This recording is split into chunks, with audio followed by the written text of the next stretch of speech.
What's up mga kadobi, mga kadog lover?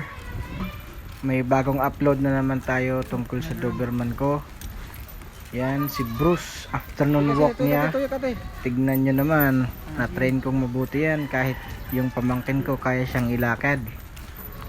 Tsaka, yun no. Ganda tignan.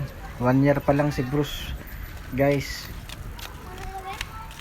Yan, kahit maraming bata sa paligid naglalaro, hindi na di-distract si Bruce.